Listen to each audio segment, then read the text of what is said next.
पुण्यानंतर आता नागपुरात होणार राहुल गांधींचा छात्रों की गूंज कार्यक्रम। सप्टेंबर महिन्याच्या अखेरीस होणार कार्यक्रम।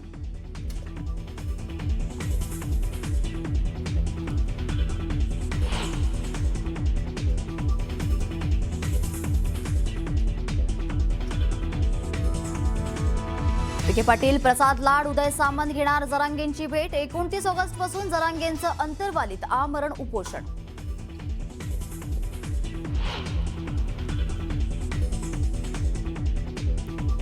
अमरावती जिल्हा स्त्री रुग्णालयातील नवजात शिशु कक्षात भीषण आग। 3 बालकांचा होरपळून मृत्यू तर 6 बालकांवर सुपर स्पेशालिस्ट रुग्णालयात उपचार सुरू।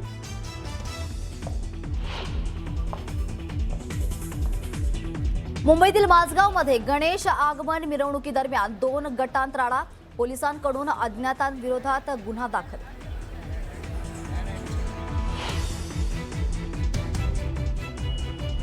कांदिवलीत मराठी सक्तीविरोधात रिक्षा चालकांचा रास्ता रोकोमुळे लिंक रोडवर मोठी वाहतूक कोंडी। काही रिक्षा चालकांची प्रवाशांना धमकावल्याचा आरोप।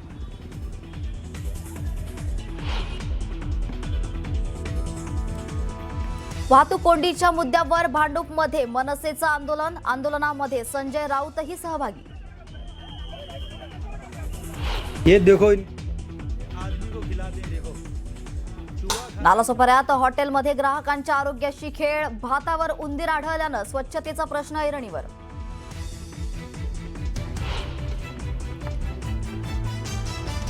छत्रपती संभाजीनगरच्या वैजापूरमध्ये कचोरीमध्ये आढळल्या उंदराच्या लेंड्या। मिठाईच्या दुकानातील स्वच्छतेचा मुद्द्यावर प्रश्नचिन्ह।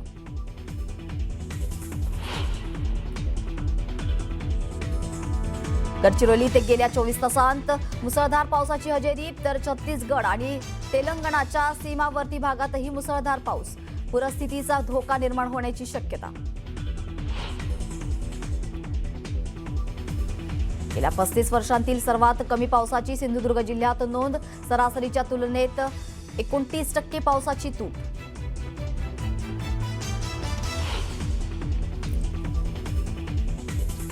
साखरेचा दर वाढल्याचा फटका आता शिर्डीतील साईबाबांच्या प्रसादालाही बसणार।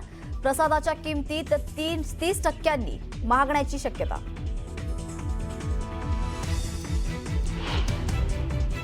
त्र्यंबकेश्वर मध्ये होणाऱ्या सिंहस्थ कुंभमेळ्याची रंगीत तालीम त्र्यंबकेश्वर मध्ये केली जाते।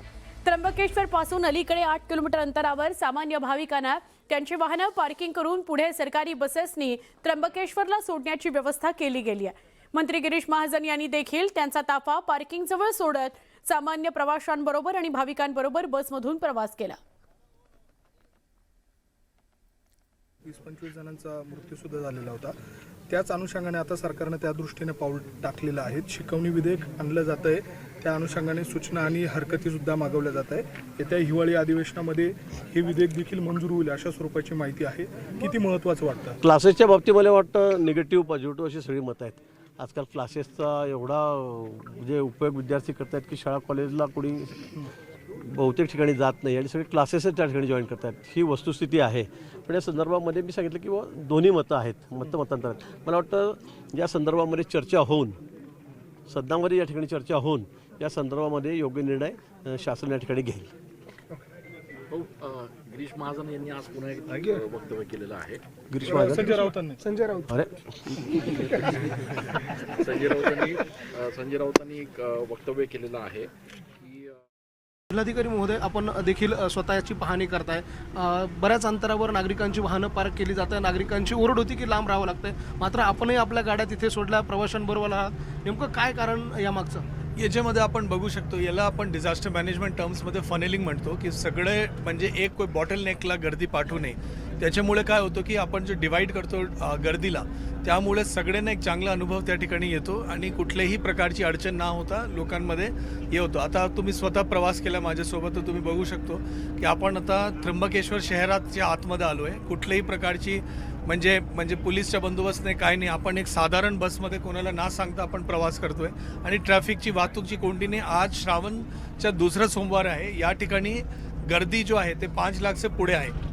ते ये असताना खंबाळे पार्किंग पूर्णतः भरलेलं आहे। बसेसची पर्याप्त सुविधा उपलब्ध आहे।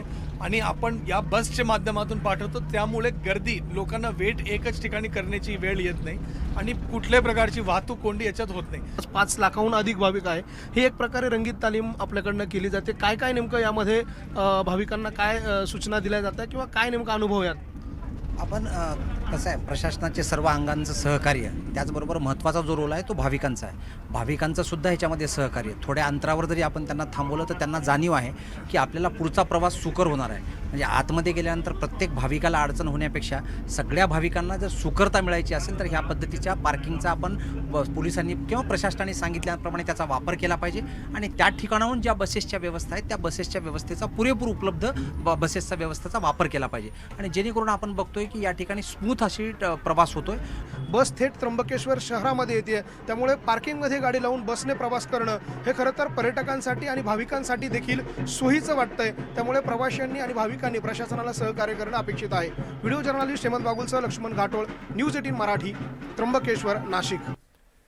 वर्धा जिल्हा सामान्य रुग्णालयामध्ये आरोग्य यंत्रणेचा आणि रुग्ण सुरक्षेचा बोजवारा उडालाय. लाखो रुपये खर्च करून बसवण्यात आलेली अग्निशमन यंत्रणा गेल्या 3 वर्षांपासून पूर्णपणे धूळ खात पडलेली आहे. यामुळे रुग्णालयातील हजारो रुग्णांचा जीव टांगणीला लागलेला आहे. रुग्णालयात आग प्रतिबंधक उपायांकरता स्प्रिंकलर्स यंत्रणा बसवण्यात आली होती, पण या स्प्रिंकलर्स पाईपलाईनला पाणी पुरवठा करणारा मोटार पंप जोडण्यामध्येच आला नाही, असं भीषण वास्तव समोर आलंय. पाणी साठवणुकीकरता बांधण्यात आलेली टाकी देखील अत्यंत दुरावस्थेत आहे. संबंधित ठेकेदारानं या कामाचे लाखो रुपये बिल तर उचललं, पण रुग्णालयातील या गंभीर त्रुटींची पूर्तता केलेली नाही. अग्निशमन विभागाने अद्याप रुग्णालयाला नाहरकत प्रमाणपत्र त्यामुळे दिलेलं नाहीये. भंडारा आणि इतर शासकीय रुग्णालयातील अग्नितांडवाच्या घटना ताज्या असताना वर्धा जिल्हा रुग्णालयामध्ये प्रशासनाच्या निष्काळजीपणामुळे आगीसारखी दुर्घटना घडली तर त्याला जबाबदार कोण? त्यात कुठला अनुचित प्रकार घडला, जीवितहानी झाली तर त्याला जबाबदार कोण, असा प्रश्न विचारला जातोय. वर्ध्याच्या जिल्हा सामान्य रुग्णालयात 3 वर्षापूर्वी अग्निशमन यंत्रणा बसविण्यात आली, मात्र ही अग्निशमन यंत्रणा कुचकामी ठरली आहे. यापूर्वी 2 वेळा आगीच्या घटना घडल्या, मात्र त्यावेळी हे अग्निशमन यंत्रणा बंद असल्याचं पुढे आलं होतं आणि आता जर बघितलं तर त्याहून अधिक भयानक वास्तव जे आहे तर ते आपल्या समोर आहे. आपण पाहू शकतो की हा जो हब आहे तो या अग्निशमन यंत्रणेला पाणी पुरवठा करतो, मात्र या ठिकाणी जी मशीन आहे ती पाणी पुरवठा करणाऱ्या पाईपला जोडल्याच गेली नाही आहे, बंद अवस्थेत पडलेली आहे. या ठिकाणी टाकं आहे ते बनविण्यात आलं, मात्र त्या टाक्यात पाणी सुद्धा नाही किंवा कोणत्याही प्रकारचा या ठिकाणी सुरक्षेची उपाययोजना करण्यात आली नाही. पाईपलाईन सुद्धा जोडण्यात आली नसल्याचं एकंदरीत दिसून पडतं. विशेष म्हणजे नगरपालिकेच्या अग्निशमन विभागाने या संदर्भात वेळोवेळी संबंधित एजन्सी आणि जिल्हा शल्यचिकित्सकांना पत्रव्यवहार केलेला आहे, मात्र या पत्रव्यवहाराला कोणत्याही प्रकारची दाद या एजन्सीकडून किंवा जिल्हा सामान्य रुग्णालयाकडून दिली जात नसल्याचा आरोप जो आहे तो अग्निशमन विभागाकडून केला जात आहे. विशेष म्हणजे यावर लाखो रुपयाचा खर्च सुद्धा केलेला आहे आणि तो खर्च संबंधित एजन्सीने उचलला सुद्धा असल्याची माहिती समोर आली आहे. मात्र एवढ्या गंभीर प्रश्नावर व्यवस्थापन का चुप्पी साधून आहेत, हाच प्रश्न मात्र उपस्थित केला जातो आहे. नरेंद्र माते, न्यूज 18 मराठी, सामान्य रुग्णालय, वर्धा. अमरावती इथं रुग्णालयात घडलेल्या आगीच्या घटनेमुळे सुरक्षा व्यवस्थेवर प्रश्न निर्माण झालाय. भंडारा जिल्हा सामान्य रुग्णालयात सुद्धा 2021 मध्ये आग लागली. 10 बालकांचा होरपळून मृत्यू झाला होता. आता या शासकीय रुग्णालयात फायर अलार्म बंद असल्यामुळे दिसून आलं. त्यामुळे जर पुन्हा आगीची घटना घडली तर जबाबदार कोण, असा प्रश्न उपस्थित केला जातोय. आज अमरावतीमध्ये लागलेल्या न्यूबॉर्न युनिटमध्ये लागलेल्या आगीने आज पुन्हा एकदा प्रशासनावर प्रश्नचिन्ह निर्माण केलेले आहेत. अशीच घटना भंडारा जिल्ह्यामध्ये 9 जानेवारी 2021ला घडलेली होती आणि त्यामध्ये 10 बालकांचा होरपळून मृत्यू झालेला होता.